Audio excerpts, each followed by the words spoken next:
After a few prompts to convince you to give you the code, so you can learn how to create, malware or how to distribute it. It will be true for every human on Earth that the percentage of the world that they know and understand will be going down. Europe is more kind of on the regulation and risk side versus US treating it more of a national security matter and basically a matter of war, so to speak. When you're doing that risk acceptance, make sure that it's not you accepting the risk. You are articulating the risk and you're helping somebody take an informed decision, but it's them that need to accept the risk. Or the second aspect, again, insurance. I don't know that many ethical hackers. I only know the unethical ones, and they are not happy people. You will be such a micro specialized sliver of it that you need the opposite. You need massive teams of highly specialized people to even cover the entire space. Hello, everyone. So today we're going to be speaking with Alejandro Rivas Vazquez. Hopefully I pronounced that correctly. My Spanish is non-existent. But Alejandro had a multi-decade long stint working at the two of the big four accounting firms running digital forensics and incident response, and has been recently teaching at the IE Law School as an associate professor, I believe. And correct me if I'm wrong, IE does not stand for Internet Explorer, right? No, that would be, no, I don't think so. I don't think it's called Instituto de Escuelas, which was the original name of the university, and they kind of revamped it to make it more, cooler. But it's one of the top universities, especially on master degrees across business and different areas. And the law school, I think, has been running for quite a few years already, and is training, some of the top tier lawyers globally. Actually, so they offer different programs, so it's not just here in Spain. Mm-hmm. Yeah, that's very cool. So I guess. What are kind of like, I mean, what does your day-to-day look like right now? I believe you're out of the kind of like the commercial space and you're teaching exclusively right now? Not exclusively. So I've been doing that for about a year and a half, or almost 2 years. I participate in different programs, most specifically in the digital law and contracting, where I teach it's an introductory course, but it's quite interesting because it's interacting with the people that essentially end up hiring you when they have a digital forensic matter. So the things that I tackle in there are about digital forensics, the identification, the preservation of the digital evidence. I kind of go back a few steps and talk in general about digital transformation. Some lawyers are more savvy with technology, others are less so.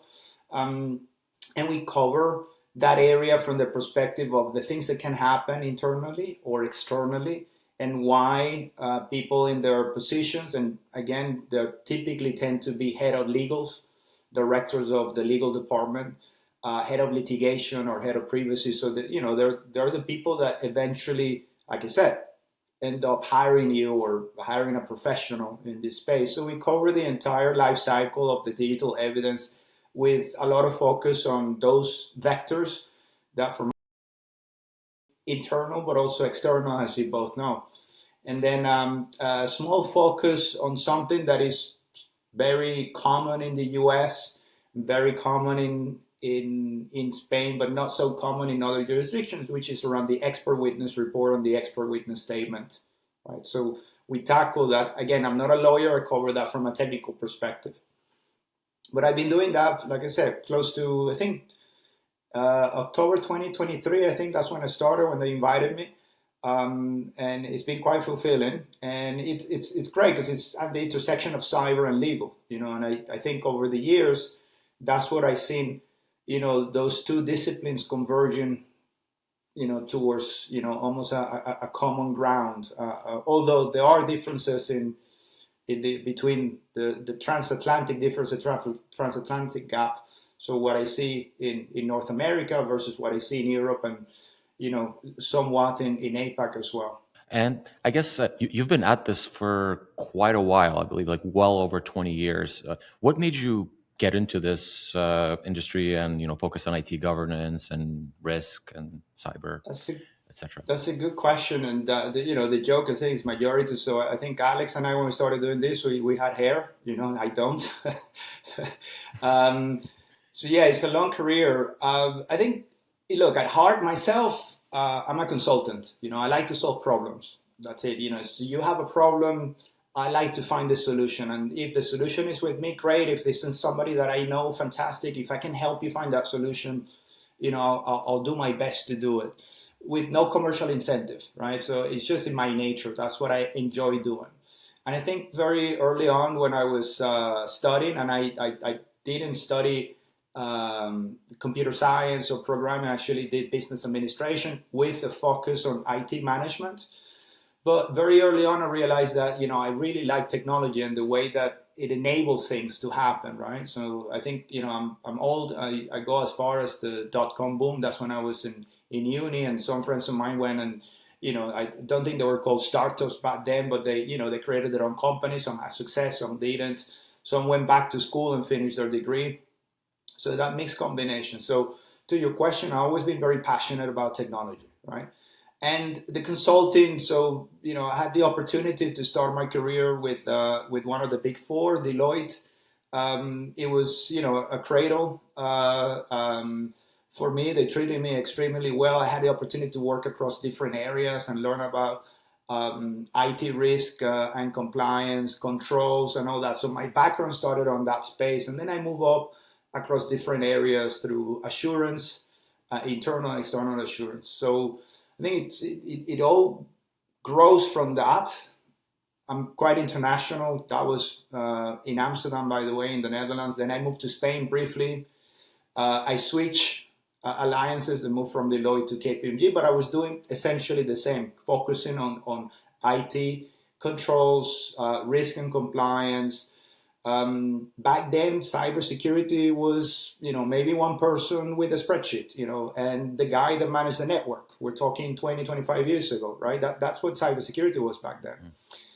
And I was very inclined to work with financial services, moved to the UK, to the Center of Financial Services. I think, you got London and you have New York, and that's it pretty much. So I went to London, started working financial services.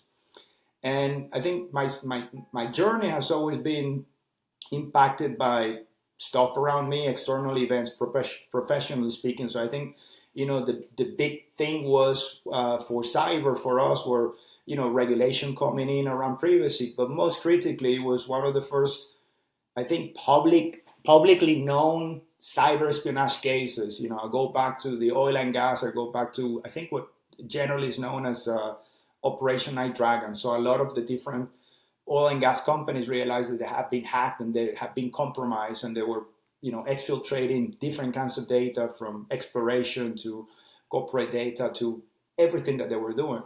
And that, at least for us, created open a floodgate of demand for the services. And that's one of the things. There were different factors already taking place around the world where cyber started to, I guess, become a profession. No longer that one guy with a spreadsheet and the other lady with, in charge of the network and the firewall, right? So, things start growing, and together then, I started, I guess, professionalizing myself and focusing more on those. And I've been doing the same, because then, again, back then it was all about controls and protection, and I've been growing as a professional across the life cycle of security, where, when I landed on digital forensics, incident response, I think that's where I say, okay, I think this is where I should be, right? Although, I find everything, quite interesting, whether it's strategy or risk. That's my journey, more or less. And it's been, I'm quite grateful for the opportunities that I've had, and always recommend it to young people that want to start a career.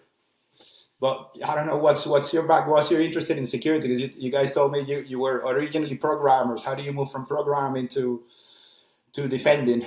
Well, I think, for me at least, I think you guys are a similar story. You can kind of chime in there yourself after. But I think once you get into programming, you start building stuff, right? So I think programming is like, it's an interest. I think the better qualifier is like builders. There's just like a culture in a lot of people just like building stuff. So I think I'm one of those people. Igor's definitely one of those kind of people. So when you start building stuff, programming or coding was just like the tool to do it, right? There's a lot of ways to do it. And when you start doing that, and you start building stuff, the world's not always a nice place, right? So when you start building stuff, someone's going to go, you build a castle on the beach, someone's going to go and knock it over. It's the same thing. You start coding, you start building stuff, you start getting DDoS attacks, you start like hacking attempts, sometimes successfully. So you start seeing the world as like not this like really safe place that you can just go out and just do stuff and no one will touch you or do anything about it. So I think naturally you start having to learn security and protecting your assets, and then that opens up that whole can of worms of like, wow, there's a lot of depth here, there's a lot of interesting stuff here. And then if you then think of like solutions to those problems, anti-abuse systems or cybersecurity techniques, you start wanting to share that with the world, and that becomes the thing you build as well. So I think that's just like a natural progression. At least it was for me, and I don't know if you agree, but yeah, no, I feel the exact same way. I kind of have this philosophy: if you're not constantly, being not actually being hacked, but if someone's not actively trying to mess with you or trying to compromise you, you're probably not doing anything of value anyway. So it's kind of one of those self-fulfilling prophecies. And there's no shortage of bad people on the internet, especially now. It was a lot more chiller when I started, in the early 2000s as well. And arguably internet was a more nicer place. Now it is a different beast, and just the amount of time that you spend on building out anti-abuse mitigation systems and monitoring to make and doing all this work that is not your actual product. It's all this extra stuff that you have to spend time on. That has ballooned significantly in terms of the time and effort that it takes to support the thing that you're actually building, the thing that actually provides value, right? Which is the unfortunate fact of reality these days on the internet. Would you attribute that to hyperconnectivity? I think that's one of the main factors of why you have to. I remember one of the first technical talks that I attended, and they were talking about hacking networks, and then move the clock forward 10 years later, and they're talking about hacking. What was it? I can't remember. It was a toddler's toy. I can't remember. It was, I don't know, like a Spider-Man or something like that. It was because it was an intelligent toy and it was hackable, right? Mm.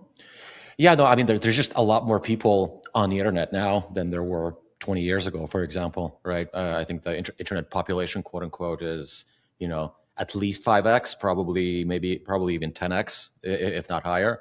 And there's small percentages of bad people on the internet, and there's just a lot more of them now, right? And also there's a lot more companies online. There's a lot more assets online. There's a lot more lucrative things that you can steal and ransom people with. So it becomes a very lucrative avenue for people to make money on the internet. They're not building anything, but they are making money as a result of the gaps that do exist, arguably in every single organization out there. Yeah, 100%, and that's kind of almost the same way as I try to picture it to the lawyers, right? To the non-technical lawyers, the ones that are just initiating themselves into this digital path, and it's about before you would rob a bank, you have the old pistol, and you go and try to rob the bank and then get on the getaway car and get caught or not, right? So we're talking about Dillingers and Bonnie and Clyde, and the subsequent stories about all those gangs. But yeah, it evolved to digital transactions and digital theft, and and there are different currencies in there, right? As you know, so whether it's your identity, and credentials, then to gain access to your bank account or whatever, right? So, and it's just multiplied, right? Like you said, it's multiplied by a factor of who knows what, because now anybody with some even no knowledge, because now you can even spoof an AI like ChatGPT or Claude or whatever to, after a few prompts to convince you to give you the code so you can learn how to create, malware or how to distribute it, right? So anybody can actually, with a simple laptop and connectivity can actually start attempting to do this for good or bad, unfortunately. Yeah, the barrier to entry is really low, but also there's an incentive and kind of a weird structure. Prior to the internet, you couldn't really do criminal activity. You couldn't perform a crime outside of your jurisdiction, like remotely, right? Like you couldn't be sitting in the United States and like go and steal something from someone in Azerbaijan. You couldn't do that, and now that's possible, right? So I think it created a whole new world where people can be anonymous over this like network, like far away, where the people you're attacking have no jurisdiction even to do anything legally to you.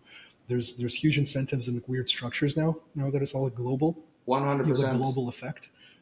And that's what makes law enforcement so difficult. That's why I'm personally one of the first ones to cheer when I see a task force, a global task force from Europol or Interpol or other security agencies, global security agencies tackling some of the threat actors, because that's actually extremely complicated just to get everybody on board, and not just from a technical perspective, but the lawyers behind, right, and the judges and the attorney generals and so forth in the different jurisdictions to issue the subpoena so you can actually go and knock on the door, take down the servers and all of that. So yeah, it is interesting. That reminds me actually, the one I think was probably in that area of the Operation Night Dragon around that time. I remember being at one client of one of those sectors, and the story was that it's pretty much what you were saying, Alex. The story was that they knock on the door. It was the FBI. You have in your servers, you have information that does not belong to you, and oh my God, everybody freaking out. They don't know what's going on, and it's okay. No, relax. We know that it wasn't you. But somebody just stashed the documents there, or whatever, the package there. Don't do anything, please. Don't touch it. We need to follow the trail. And I think that's for them. It was a night dragon. It was allegedly the Chinese have hacked you. For them, it was that knock on the door. The FBI saying, "Hey, your door was open. Somebody went in, left the package." Right? You could be liable, by the way, but you're not. Don't worry. And that's what really triggered them to say, okay, maybe we need to figure out what this thing called security means. Because I don't think at that time even they call it cyber, right? Mm. Yeah, actually, I think this is a kind of a good segue. So you've had like a lot of exposure to boardrooms or acting as an expert witness in various, I guess, court cases, and how has your exposure kind of to boardrooms and court cases kind of changed your view of how incident response should be executed?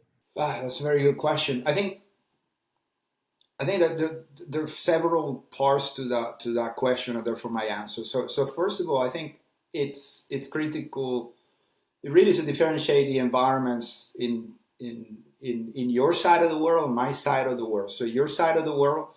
And don't want to generalize, but North America, Canada is a different country, but just North America, it is more litigious, right? So that means that there's the concept of legal privilege is prevalent, and the involvement of the attorney, the lawyer, it's almost as immediate, if not prior to the involvement of the cybersecurity expert, right? And that's one component.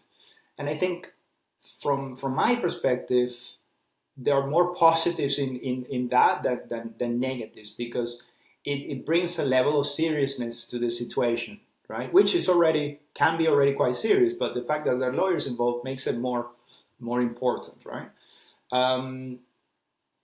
But at the same time, then dealing with in that environment in the US and North America can make it more difficult for the non-initiated, and in terms of what you say, what you don't say, what you write down, what you don't write down, because everything can be and will be used against you. And I think that's what we're seeing. The fear, and certainly last year or the year before at RSA San Francisco, a lot of the talks were about CISO liabilities, right? So it's what am I getting myself into? The SEC has subpoenaed this guy and this company, for a cybersecurity breach, and this other guy and this other company for another cybersecurity breach. What do I need to do? What am I getting myself into, right?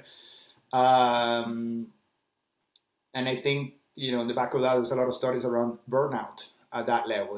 People that are just too stressed out because they are, in constant fear for, it's not only I'm going to be hacked, it's I'm going to be hacked and I'm going to be sued, right? So I think that's that element. But certainly, again, to reinforce the positives are that, the fact that you have lawyers involved makes it more serious. And I think that gives almost like steroids for the maturity, to improve the maturity of the organization, right?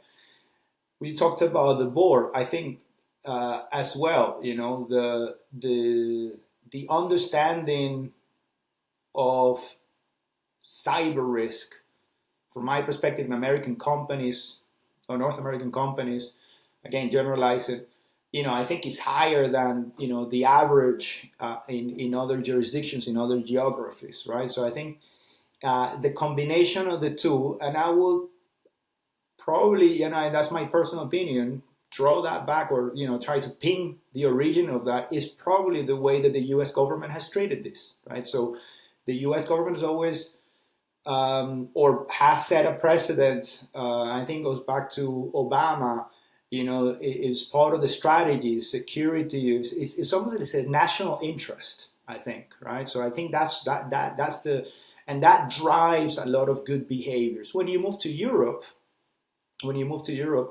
less litigious, although that's changing, okay? That's changing in the UK, in Spain, in other areas. You do have now class action suits, which are, quite common in North America. Here they were not. So, those are happening. One of the biggest, I think, most renowned threats of class suits or mass litigation relates to British Airways, right? Where, it opened the door for everybody who had affected by that breach to sue them, right? And there are different examples, right? But it's not that common, it's not that prevalent. Okay, so litigation is not there. But what we do have is a common framework for privacy, the protection of civil rights and privacy rights of individuals, right? So that actually creates, a base, and again, it's regulatory based, right? So that you do have lawyers involved, but it's about protecting the privacy of individuals, right? And it's that one is, it's across Europe.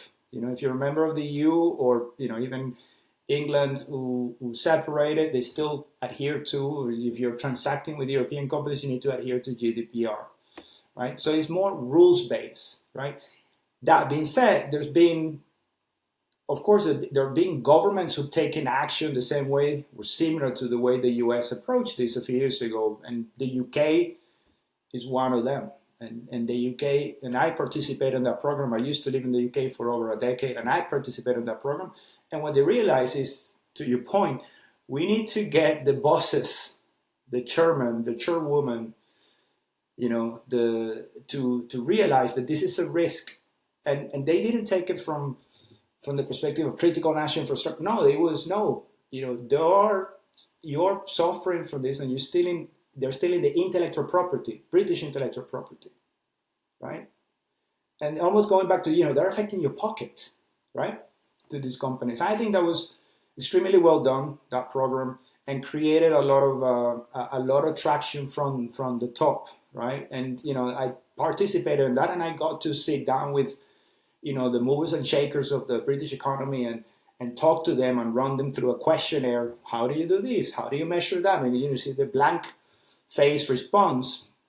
And I remember one in particular that after finishing, he said like, "Oh, this is quite serious. We need to take action." And I know that they did, right? I know that they did because a few days later, the head of security who I knew called me and said, "Oh my God, what the hell happened? I need to put this, I need to do that, they're asking for this, they're asking for that." So it was like now they wanted to engage quite positively. So I think that's the situation, and it continues to evolve. And I think the last that I would say is, how long ago was that? So this one in the UK was around 2014. Okay, so it's been a while, and you said they felt motivated to take action. Yeah.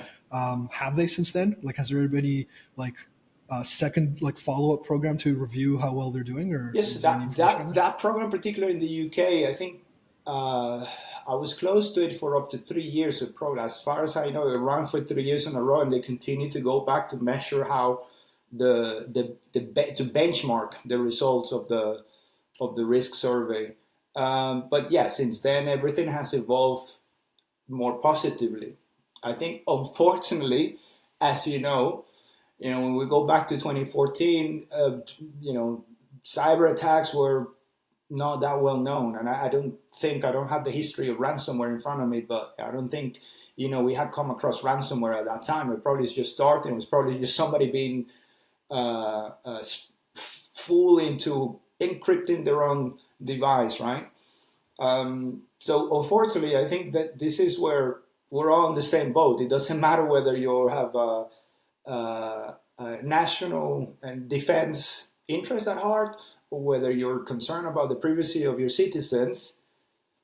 That hyperconnectivity means we can all be victims of a cyber attack. It doesn't matter whether it's a company in Spain or whether it's a company in Oklahoma. It doesn't matter, right? You're as soon as you're connected to the same internet, that's it. Like you said, Alex, somebody in Kenya can hack you.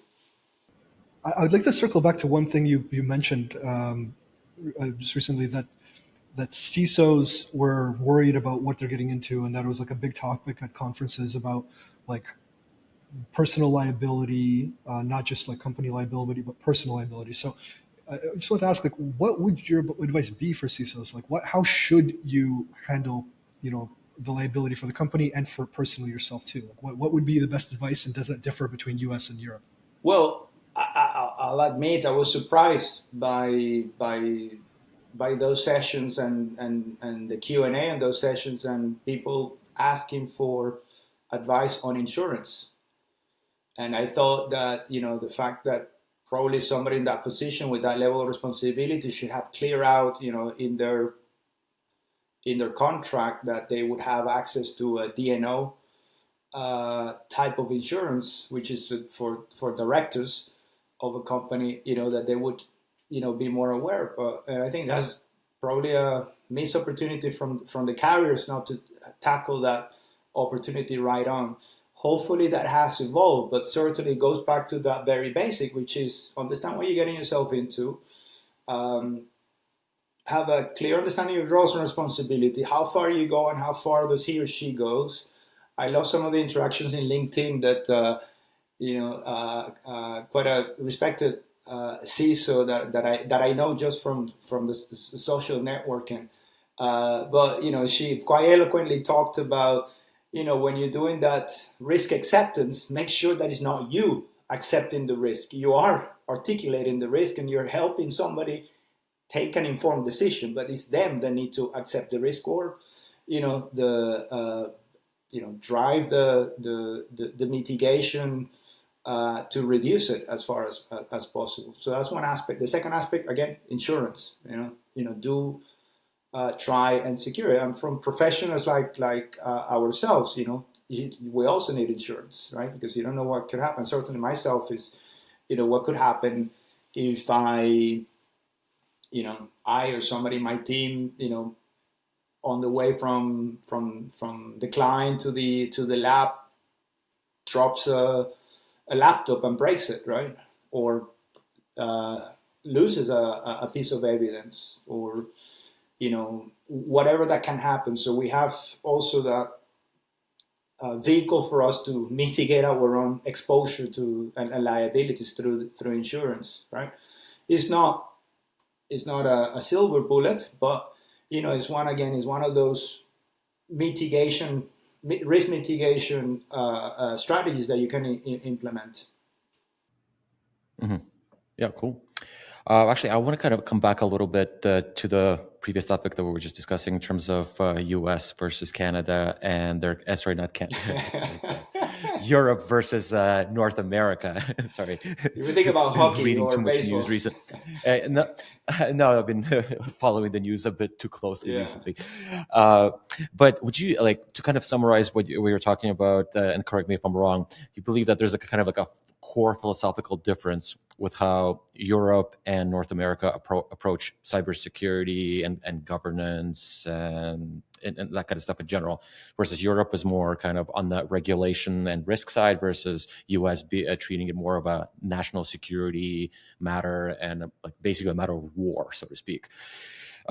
Which approach do you think works better at the end of the day? And if you were to kind of like create this ultimate model that borrows pieces from the European approach and from the American approach to create this ultimate model, what would that look like, if anything? I think we're convergent. Let me say that, right? So I think we're convergent. I think that the history is that we started from different points, but I think the North unfortunately was more or less the same because it was pretty much being dictated by the threat actors, right? So, but the starting points probably were different, at least from my perspective. National defense versus privacy rights, and driving towards that model. A good example of how the convergence happens, that then you do have examples of some smaller states in Europe that actually took same action as the US, and they said, hey, we can't allow this to happen anymore. And those are some of the countries that are, neighbors with Russia, right? And they realize, oh, okay, they can do that to us, or they have done that to us. We need to stop this from happening ever again. So we need to, that's where probably the concept of critical national infrastructure, and there are other examples outside. If you go to Israel, also have taken this very seriously for a very long time, right? So there are examples of national interest being the one main driver, and there are examples of privacy of citizens being the main drivers. The models, I think they need to converge. The answer to your question, from my perspective, you need to balance both, because the risk of either of those tend up to be too compliance driven, and that compliance doesn't mean security, right? It means complying with the standard or compliance with the regulation, and a risk assessment doesn't give you also security, and give you a false sense of security, because what I said, the guy or the girl accepts the risk, right? And well, great, and then the next day the company is compromised, right? So I think the convergence of that needs to take place. Early on when Alex was talking about building, I was thinking about all the friends of mine that come from that background of building, that they realize, oh crap, and people can break it. And that's when they became interested, because they said, I want to learn how to break it, right? So I want to be able to break stuff. And then I met this other group of people that were kind of cool, because they'd gone through that journey themselves, but they built, they broke, and then they realized, oh, we want to go back, and now with the knowledge that we have acquired, we can architect and engineer secure apps and security. So they came full circle back to the beginning, right? So from my perspective, I think that's where in our disciplines, then that technical community becomes so important, and that actually say, this is how a company can be hacked. It doesn't matter how many policies and procedures you have. I can still do this, and that, right? And that's why I believe that from a national perspective, the convergence of national security versus privacy is inevitable, and it happens, but it's what happens below that at the more technical level, that we need to drive more that of people that convert from building to hacking, from hacking to rebuilding. Yeah, does that make sense? Mhm. Yeah, yeah. And I guess on that subject, do you think that there's too much regulation, especially in Europe? Because I mean, there's that common joke that I've heard so many times: U.S. innovates, Europe regulates. You're familiar with that kind of saying? Like, how do you feel about that statement? And do you believe that there's too much regulation or not enough? It's 100%, 100%. It's hyper regulated space, and we are in Europe killing innovation. 100%. I agree with that statement. I'll tell you something. You know, it's not precisely cyber related, but it links to investigations, and often affects how you can perform an investigation during an incident or after an incident. So um, I only learned about this because I was doing an exercise, an antitrust exercise. So it was a mock raid essentially, and that's one of the powers that the EU competition authority has and the local equivalents have, is to go and raid a company when they're suspected of breaching antitrust laws. Yeah, and the what I didn't realize is that then in Portugal, right, the privacy regulation is so strict that even the agency, the competition authority, and people like myself, that in other countries we do mock exercises and also participate in real raids, in Portugal is super restrict, and you can't do it. You need to go and get permission from the uh, whatever the privacy agency, to do that, right? And then I have the opposite example, which is in another country. I think it was the Czech Republic, where we're discussing a mock exercise, and they say, no, I need permission from the employees. They need to sign a document waiving the right, and allowing us to collect mobile devices. And the lawyer in the room, the Czech lawyer, said like, "What?" He couldn't believe it, and he said, Just to clarify, you needed permission to do the mock exercise, not the real. during the mock you end up raid, collecting, but like during the mock you're collecting, so you still need to get you need to go through the process. You will tell them that at the end of the half day or the full day exercise, you tell them it was a mock exercise, well done, blah blah blah, these are the lessons learned, but you have to go through the process anyway. But right, so the participants don't know that it's a mock exercise. 100%, and I got stories about that. There was one hilarious one that it's at the end of the day, the head of legal locally, is like sweating, because we're there, and he really thinks that we're, the police and the competition authority, whatever. And, his boss shows up, and he's like, he doesn't understand what the hell is going on. And then they tell them. And I remember, and I'm not going to say, but, he's just turned around and say, big bad words to his boss. And then, they hug and they started laughing, but he was extremely stressed for that. So the mock exercises are quite fun. It's almost equivalent to when you're doing a ransomware simulation, right? It's almost as cool as that. Probably more so because, like I said, these people don't know, right? When you're doing a simulation, most of the times, unless it's a purple team, most of the time people do know that you're doing the simulation, right? But going back, the phones, the Czech Republic, the lawyer was like, no, you can just, when we raid an office, you take all the devices, whether they're personal or from the company, and you put them in the box. Like, okay, you cannot do that in Spain. You certainly cannot do that in Germany or the Netherlands. So yeah, there are the two streams, right? To your question, yeah, we're overly regulated. And I think, I think in general, not in general, I think we're starting to wake up to that and realize that, oh my God, we are actually, impeding innovation. And, that affects everything from banking services to fintechs to technology providers in general. And let's say if you had like a direct line to the European regulators in charge of creating regulation, and you had to give them like one piece of advice and kind of maybe a comment in terms of for them to understand the on the ground reality of running actual incident response when an event were to occur, like what would you hope that they would learn or understand? Well, I've responded to some calls for expert opinions and testimonies and so forth. So I responded to those generally, in the space of ransomware payments. So personally, I don't believe that ransomware payments will do any good. Forbidding ransomware payments. Ultimately, you're penalizing the victim, right?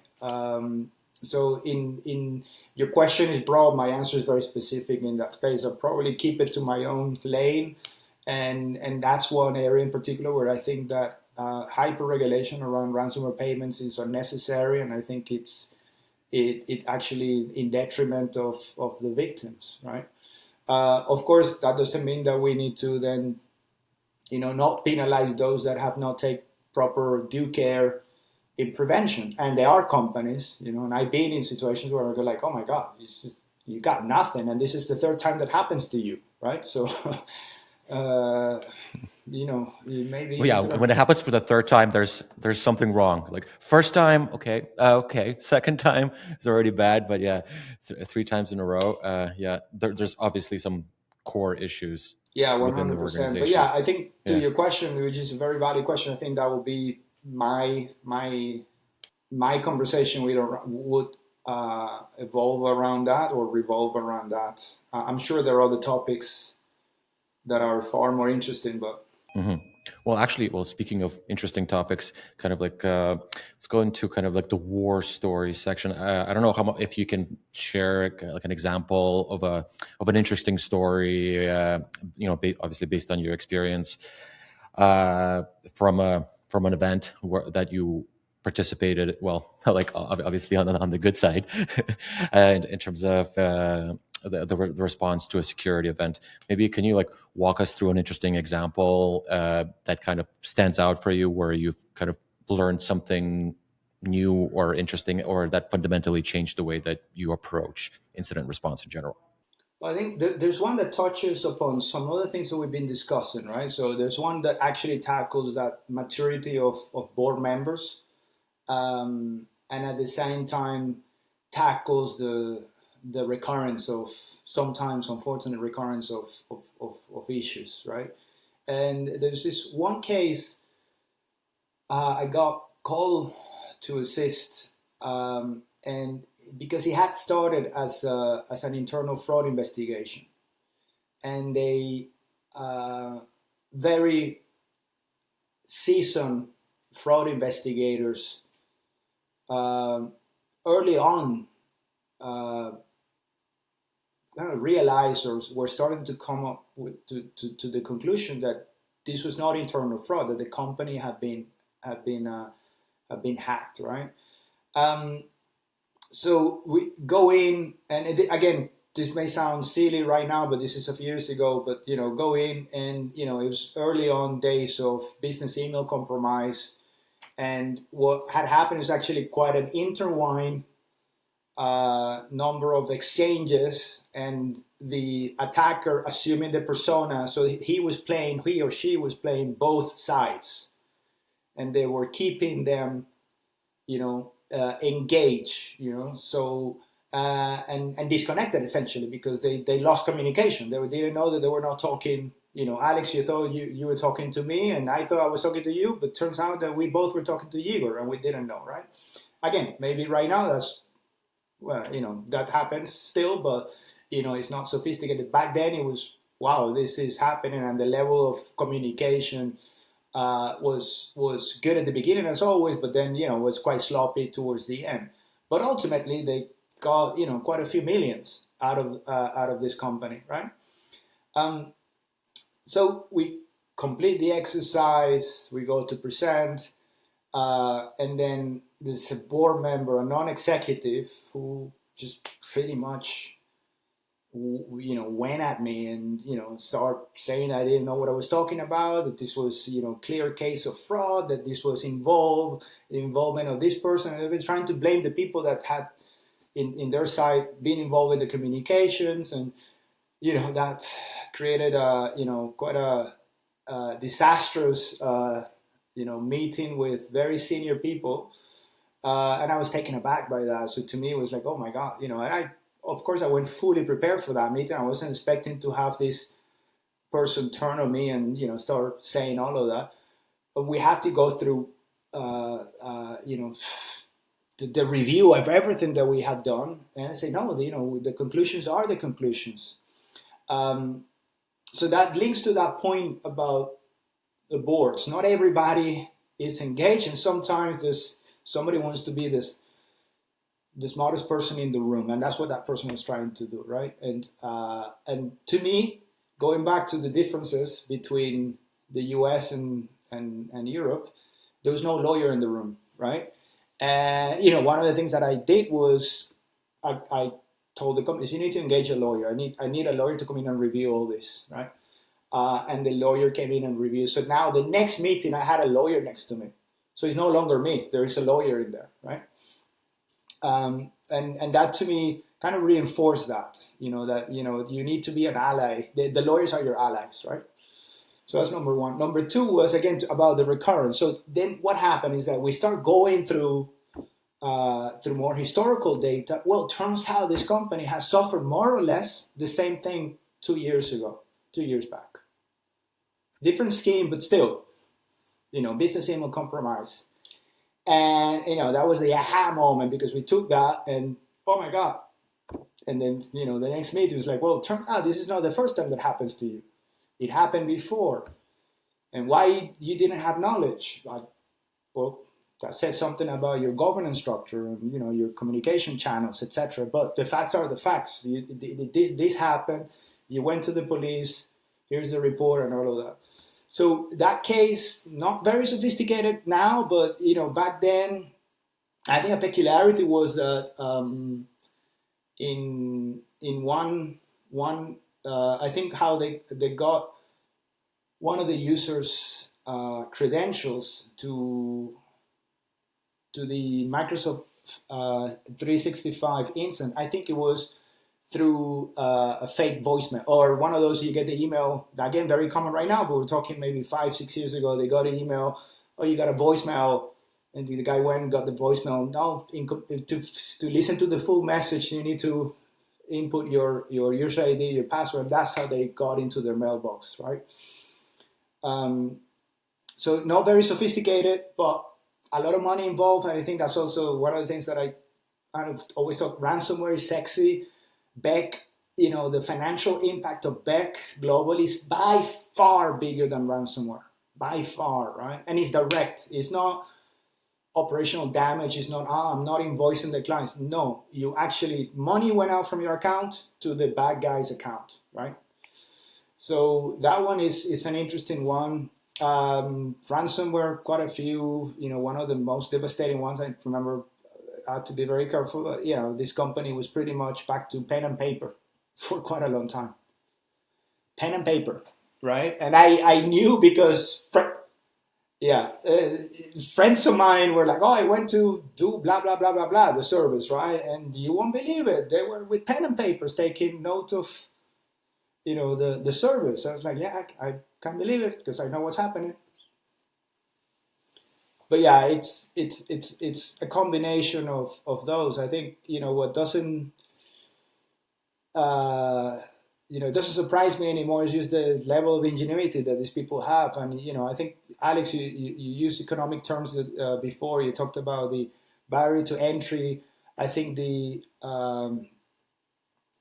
return on investment for them, and I hate using economic terms when talking about cyber criminals, but the return on investment, what they do is massive, right? It's just, and you go with the more you go into it, and you learn about how they operate and how they have supply chain and how they outsource this and outsource that, ransomware as a service.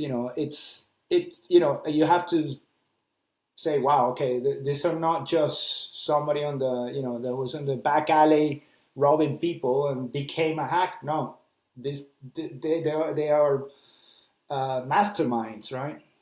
Well, actually, based on all your experience and purely from the defensive side, would you can you maybe give us kind of like the single most critical decision that was made ahead of time before any events were to occur, whether it's a technical one or operational one or a legal one, that basically separates a contained event from a truly catastrophic one?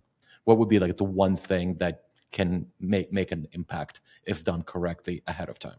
So I think to me it's one that combines a lot, which is preparation. I generally believe in tabletops and simulations. I think it's just that the drills. I believe in muscle memory. So I think that if you have trained,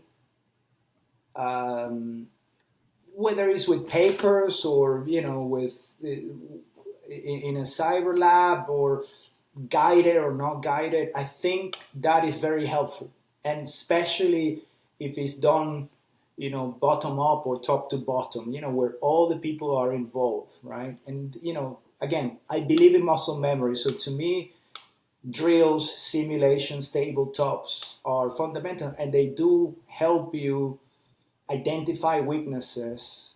But then again, it's once you identify those weaknesses, you have to take action. You can't just, oh, great, thanks, and put it away, right? That's one component that to me is very important. The weakest link, it's unfortunately is the person, and a lot of it happens.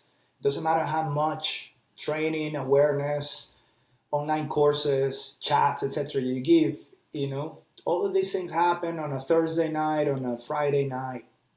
Thursday night, people are getting ready to go out with their mates and whatever, and they want to leave the office quite quickly. Friday night, they want to go home and be with their family, right? It's the end of the week.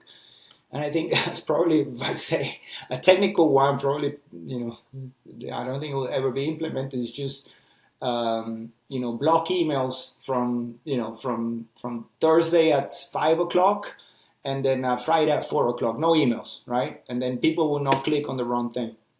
I mean, that would be an approach. I mean, there are more technically sophisticated approaches these days, but yeah.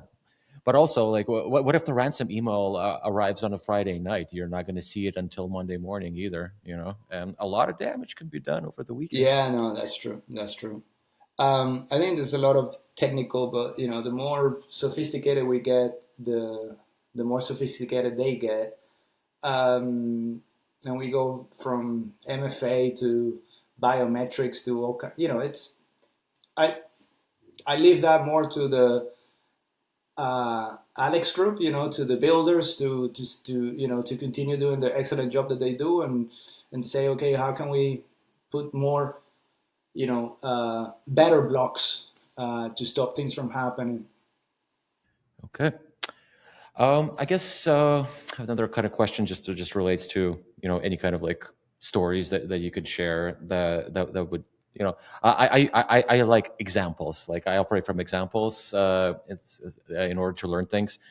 So I was wondering, maybe like, can you take us maybe into like a high stakes investigation that you were part of, and any kind of like extremely difficult decisions that you personally had to make part of an engagement, whether these are technical, ethical, or legal, that kind of like had you like, is this the right approach, where you were doubting yourself, but hopefully in the end it all turned out well, or maybe the exact opposite? Yeah, there's some difficult ones, especially in the high stakes, highly regulated environments where you have you can access the evidence, whether it's the mobile device or the laptop or the mailbox. You can access it because you don't have the legal framework that allows you to do that. And you know that if you do, you're going to find the evidence, the smoking gun, but the smoking gun, it's going to be useless and it's going to be used to fire against you, right? So, you don't want that. I think those are the difficult ones, and that's yet another reason why I always walk hand in hand with the lawyers, and the lawyers, provide that, I guess, that safe environment in which I can operate, right? And sometimes it's, you talk about cases. There was one case. This was an interesting one. It was employee misconduct. It involved internal hacking. They were hacking internally their own network, and it was a complicated matter because there were internal employees and some had different treatment because they were very high up, and it involved working very closely, actually, with internal counsel, with external counsel, with my own counsel. I had to actually go and contrast the information to make the right decision because I could get myself in trouble. Right? Fortunately, I didn't, and we all came up with the same conclusion. And actually, we managed to complete the investigation and provide the evidence, and to the benefit of our clients. From a cyber incident perspective, I'll say that knock on wood, I've been fortunate enough that even though I'm in the crisis room, I have, in those that I've been involved, and there've been many, but fortunate enough to date, knock on wood, again, it's been the CISO of the organization, the person who had to take the decisions, right? The most intelligent one that I've been in, and that was probably one that would never repeat itself, was where they actually engaged two of us, and I was the follower. I was the second opinion guy, right? So they would pose, a situation. The first opinion guy would give his opinion, and my role was to say, agree. If I agree, that's it, agree. Disagree, then I have to say why I disagree and propose an alternative. And that, well, that goes back to that one company that were back to pen and paper. You can imagine why they were being so careful. Not everybody can be that overzealous. And that to me was extremely useful. And, it was right around the time where OFAC came up with the changes in their approach and trying to banning ransomware payments, or saying that if you pay ransomware and turn out to be you pay to a terrorist organization, you may be liable, for that, right? That was 3 or 4 years ago, the OFAC sanctions. And, that was high, the ransomware, the company completely paralyzed, a month over, nothing is working. And they're getting to that point in time where they're going to maybe decide to pay ransomware. And then 1 o'clock in the morning, I get a phone call, and there are news in the US coming all the way to Europe that OFAC has just said this. And you get what's the impact? I'm like, God, I don't know. We need to talk to the lawyers. So we start talking to the lawyers.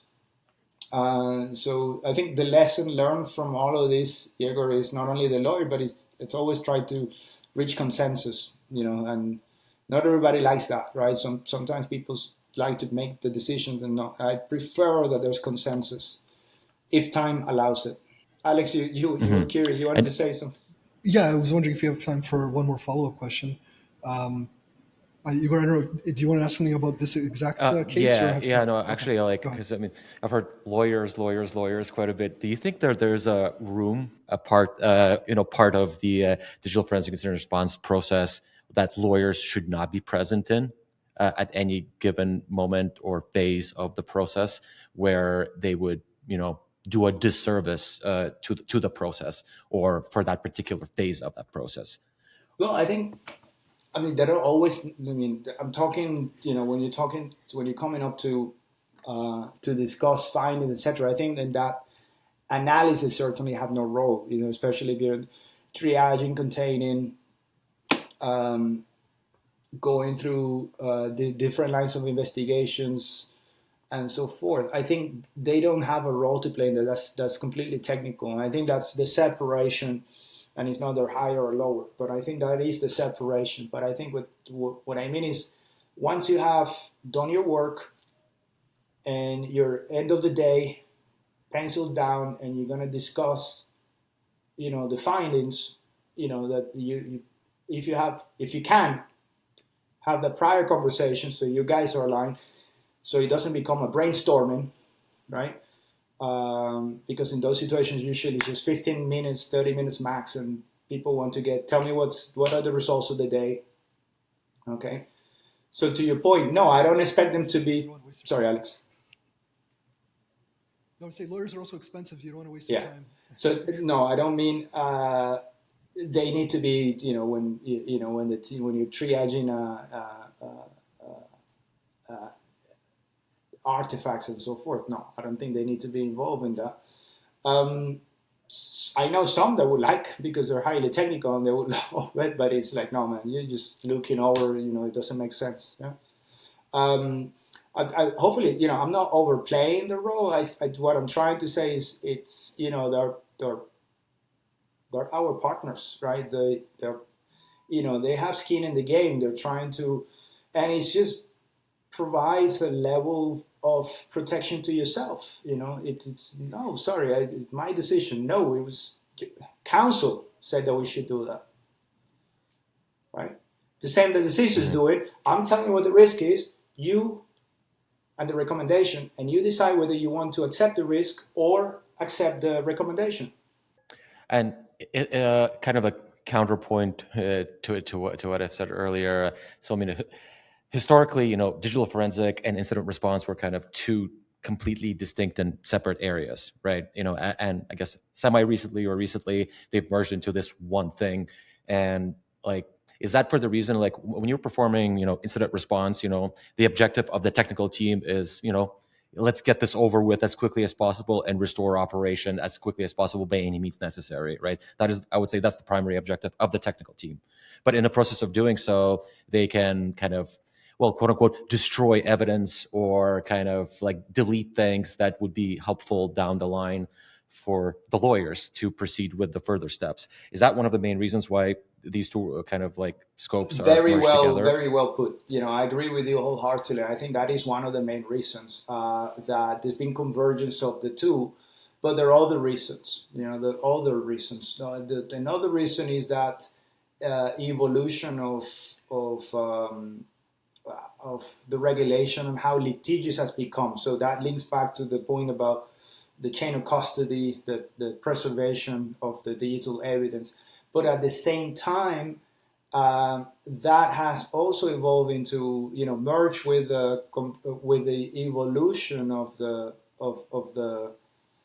attacks, right? So when you're compromising mailboxes, etc. So you come in and you bring another specialist, because now we also need to review the content of the mailbox. I'm not interested in the headers only. I'm interested in what's in the mailbox. What did they take? Was it IP? Was it information about customers?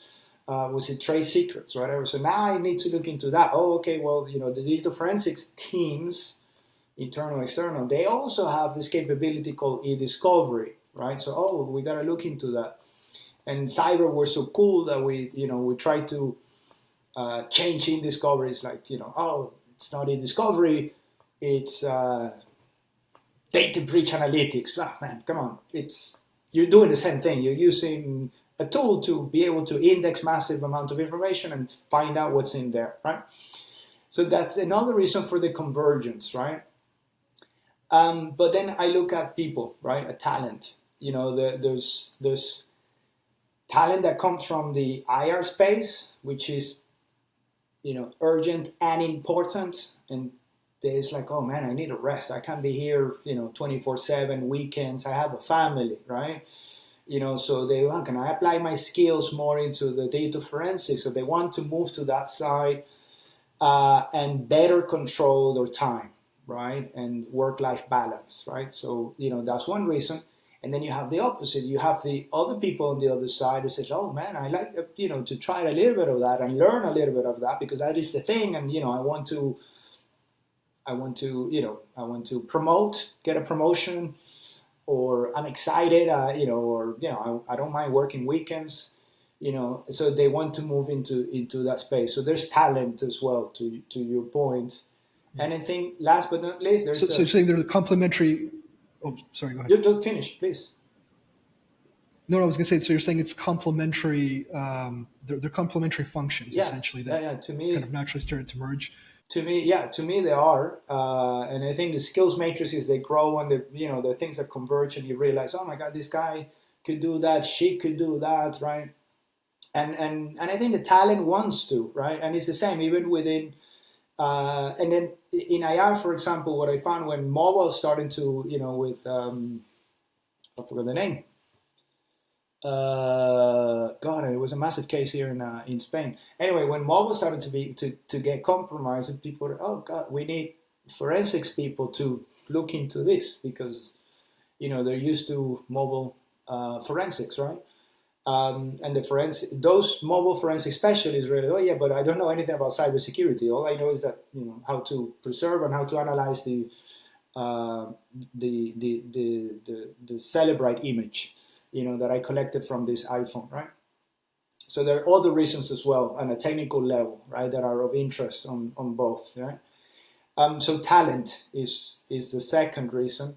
I think the third reason is purely, economics, operational. If you look whether it's a consulting firm or whether it's an end client, I need to start converging. I have people that are relatively have the same skills, and I'm duplicating headcount, right? Can I converge, right?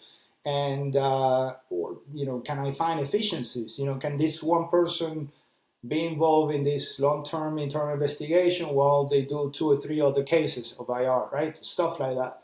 So it's kind of that convergence of stuff.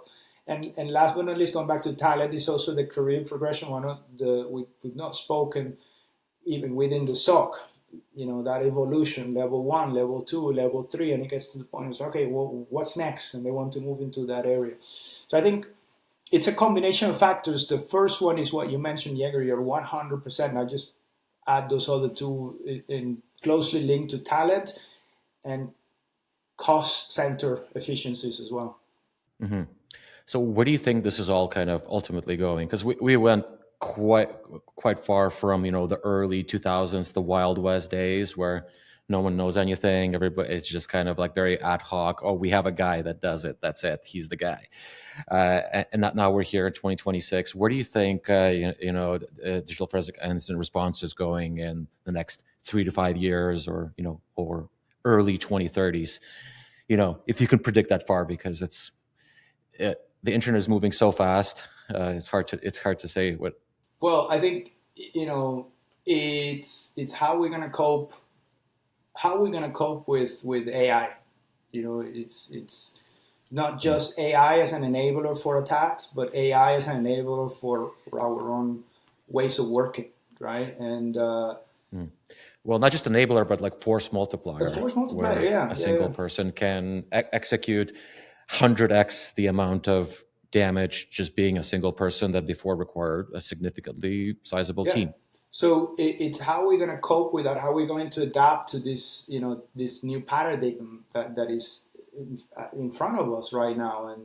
And I think from my perspective, the positive is that the DFIR is, and to the question before, is I'm a believer of DFIR. I was when I went to NCC, it was one of the first things, DFIR. It's not CISO, it's DFIR. We're doing both. We're doing all of this and expanding to mobile forensics and do all that kind of cool stuff as well. Which, by the way, they were doing, but it wasn't recognized in the name and the brand, right? And I did the same thing at KPMG. So I'm a big believer of that convergence.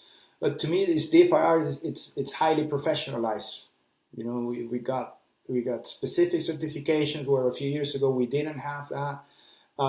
We have I think even in university, I remember I hired somebody in the UK. I think she had a master's degree, if I recall correctly. I think it was from a UK university that was specialized in DFIR, right? So it's great. It's be professionalized.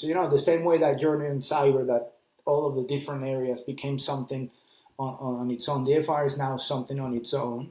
I think we're still kind of struggling. Are we within the SOC or outside the SOC? Which again, yeah, you're gonna kill when I say. That's why I like to have this, body called the head of legal counsel, because it's like, okay, that offers me this extra layer of protection. I don't depend solely on the CISO, right? I can, I do all this stuff, right? So I think that's also an advantage in there.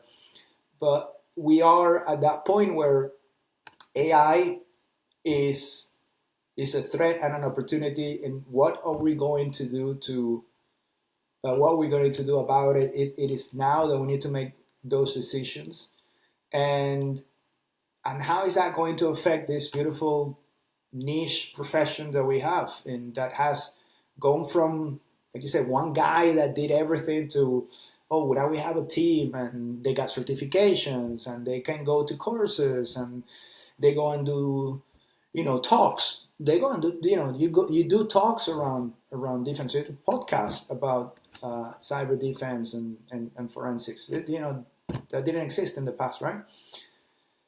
How is that going to evolve? Hopefully for the positive. I think then, to me, all guy in the room is, who's coming behind me, right?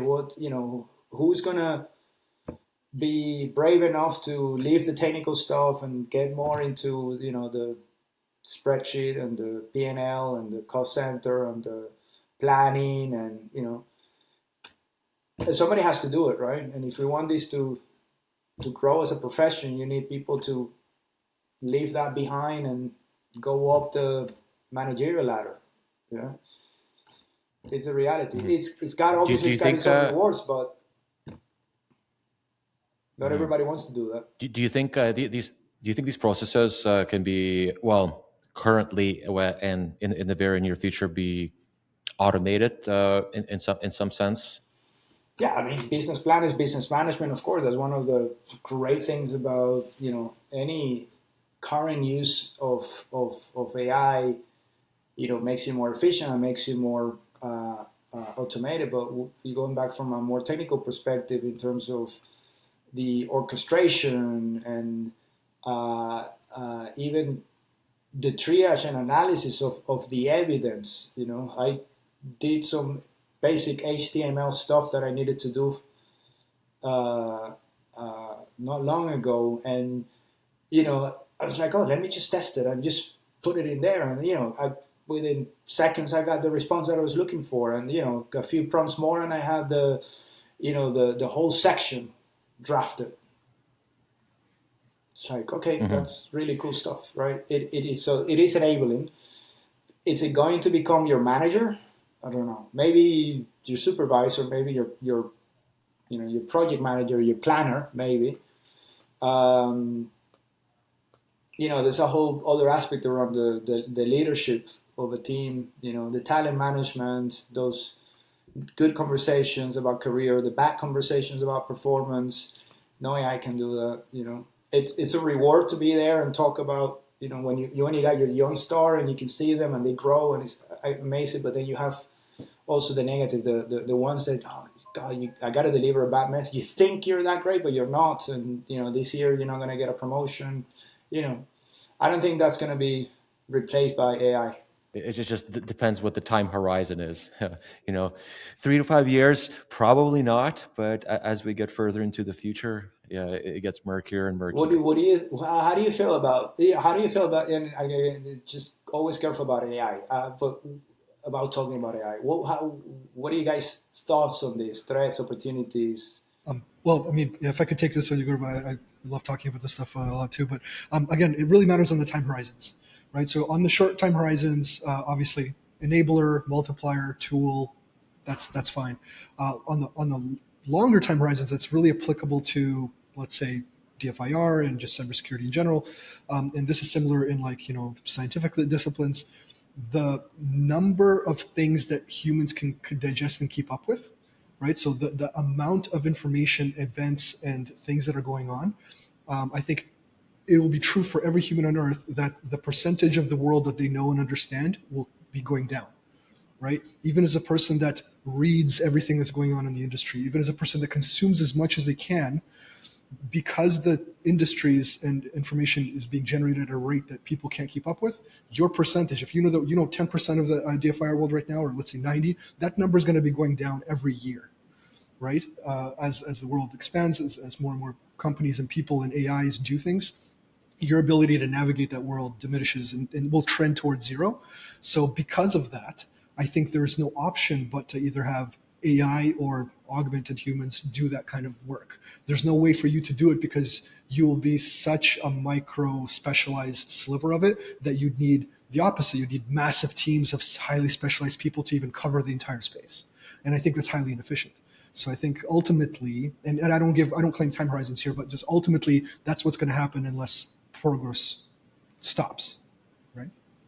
Yeah, I agree with you. I think that's well explained. It's that you guys talked about the multiplier effect, and it's again, I looked at it from both the adversary and us, right? And it's just at some point you will have to realize, oh my God, this is beyond us, and we need to hand it back to the machine, right? I think the guardrails of the machine, I think that's where it's one to be careful. I was just using it to update me on current geopolitics, and it was the prompt was extremely factual. Almost at the same time every evening, I said, update me on this topic, blah blah blah. And then I don't know when, at some point, it became fictitious. It started to hallucinate. But it gave me this picture of something that supposedly had happened during the day, and I'm talking to a friend, and she's like, oh, what? And he's Googling like hell, and it's like I can't see anything. So I well, give me the sources. Start giving me sources, and it's like, oh yeah, I can't find the sources. What the hell? And then at some point, it's like, wait a minute. And yeah, it just completely hallucinated. So I was like, how? And I don't know at what point I didn't. I just said forget it. But it was scary because what it wrote. I'm not talking about that's still a problem. Nuclear bomb was detonated, but it was at 8 o'clock in the morning, the house of this politician was raided, right? And it was like, and giving me it is literally quoting sources that didn't exist because the prompt says you have to give me quotes. You have to quote the sources, but the quotes and the sources were fake. Yeah, that's still a problem today. Yeah, we have to be very careful. Like we're using it for finding information that way is still difficult, and it depends. It's like highly variable to what model you're using. They're improving all the time, but hallucinations currently are almost kind of like inherent into the architecture of them. So it's really difficult to get it down to zero. So when it happens, you're like, holy crap, what's going on here? It's hard to believe that it happened if it doesn't happen often enough. It used to happen so often that no one would be surprised by it and no one would trust it. Now it's happening so rarely that when it occurs, you're like, whoa, that's really dangerous because it's right most of the time. And so you start to trust it. We're in that danger zone where it's right often enough that you start to trust it, but it's still not 100%. So exactly. And when you talk about that and you say, okay, how does that apply to the real world, to the attacks as well? See how I'm laughing a lot about the deep fakes and the videos of Trump dancing and Putin dancing, and it's hilarious. Yeah, but then some of them you look at it, it's like, God, I mean, it's like, is it real? We're almost. It's almost there. I think almost there, and that's wow. That's where this is headed towards. And it's. I laughed because my son took the phone the other day. He got in trouble, but he took my wife's iPhone and did the thing. They put the phone on her face to get access to the phone. I think. It's like, yeah, well, I can't believe they're doing this. It's like, oh my God, you won't believe what really happens. I mean, that's nothing. That's nothing. You have to think about what's happening behind, right? Anyway, that's quite interesting. Yeah, I love your take on the AI element. It is fascinating. I think go back to my talks at uni. Again, I'm a technologist. I love it, and I always, they're risking. Yes, there are risks, but the opportunities are. I think at least right now the fact that we're communicating. You guys are in Canada. I'm in Spain. This is all through technology. So just to finish on a positive note, technology is an enabler. Great things are happening because of technology, right? We just need to keep on making sure that the bad guys and girls are not misusing it. Well, you have no control over the bad guys, and the bad guys will use these tools because they are a false multiplier. So the good guys kind of have no choice but to also use these tools, because if they do not, they're going to be swamped and get left behind, and it's not going to be very fun for the defensive side if they don't embrace these tools, in my opinion. Yeah. Alrighty, I guess we can talk about AI forever, to be honest. But just kind of like coming back to the topic at hand here, and I guess we're already running over. So I want to kind of like wrap this up with this final section, where kind of like just practical takeaways for tech leaders. And I want to kind of break this up into, I guess, two categories. Like what kind of first category being, European CISOs and European tech leaders. What advice would you give them? You have to give them like one single piece of advice that they should implement this quarter into their playbook. What would that advice be? I mean, let's go back to the question from Alex. I think it's just go back to if you haven't. It's similar to the question from Alex. Sorry. So I did this talk at RSA about the ransomware playbook. It was 70 CISOs, and it was just about that. Mm-hmm. And I'd say go back to the basics, just in terms of cyber attack. Let's classify into ransomware playbook, cyber attack playbook. So really, if it's not in your plan, make sure that there's something in your plan in there that this quarter you're going to look at your level of readiness. You're going to measure it somehow, okay? Whether it's yourself or through a third party, whether it's a tabletop or a full-blown simulation. This is number one. Number two, if you've got an audit report of any kind, go back and look at it and see what's in there, and look at those issues. And if it's a pen tested report, look at it twice. And if you don't understand it, ask somebody to translate it to you. There's stuff in there that probably you need to take care of and you haven't, and the last one is just take care of yourself, right? So, close the laptop, go home, look after your family. It's a job, right? It's not the most important job in the world, right? And I think that's where go back to some of the things I said earlier about the burnout rate, and that's some of the things that I've seen, right? People get burned and give up. I can't do this anymore, and I don't know, because I'm gone and done great stuff, and I know somebody who went and created a new company around beauty products and alternative medicine, and he's loving it. But that's fantastic. But not everybody can rebuild themselves, right? So that would be the three things, Okay. And I guess not on the flip side, but for the North American CISOs out there who are thinking about expanding into the European market, what lesson or approach should they kind of quote unquote steal from the way that things are done in the European Union that differ from North America, and what would be a thing that they should completely disregard, well, if any? I'd say balance. Well, be at the table, and that's where I realized that Of course, if you go Fortune 500, those CISOs are very high up, but if, everybody else is way below, right? So I think be at the table is important, right?